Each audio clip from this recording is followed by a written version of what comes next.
No deal. Former Trump White House trade advisor Peter Navarro has rejected a plea deal in his contempt of Congress case. He was charged after refusing to testify or turn in documents to the partisan January 6th committee. The deal would have allowed Navarro to plead guilty to just one of his two contempt counts and would require him to comply with the committee's subpoena and serve 30 days in jail. Navarro has pleaded not guilty and faces up to a year in jail now.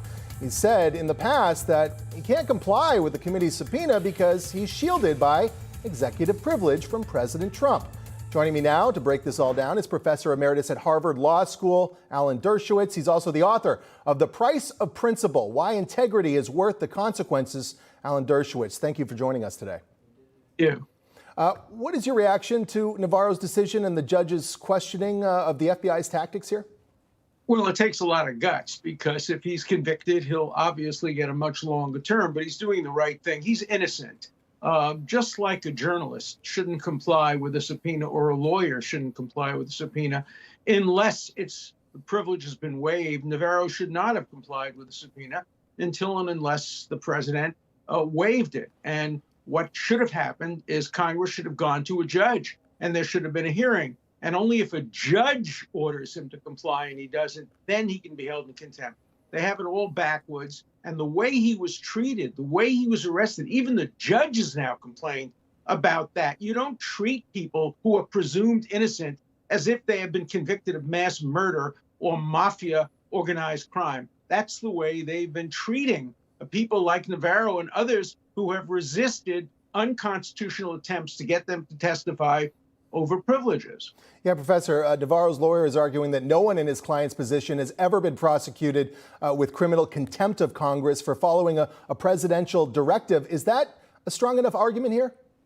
It is. I think it is. I think that a court should rule in his favor and dismiss the indictment. But if it doesn't and he goes to trial, the idea of getting a fair trial in the District of Columbia, if you're supporting Trump when close to 90% of the people in the District of Columbia are Democrats, will make it very difficult to get a fair trial. And so a number of people who probably aren't guilty have been pleading guilty because they know they can't get a fair shake in the District of Columbia. And under our system of sentencing, you get sentenced not for the crime you committed, you get sentenced for the arrogance of going to trial.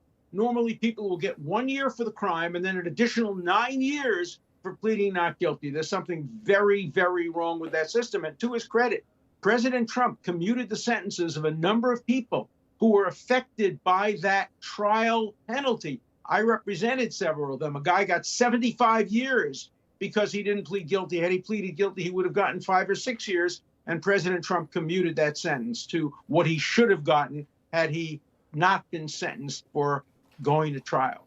Professor Dershowitz, I want to ask you about your new book that's just come out this week, The Price of Principle. The name alone is very profound given today's political climate. Tell us about your book and why do you think partisanship is being rewarded in today's culture?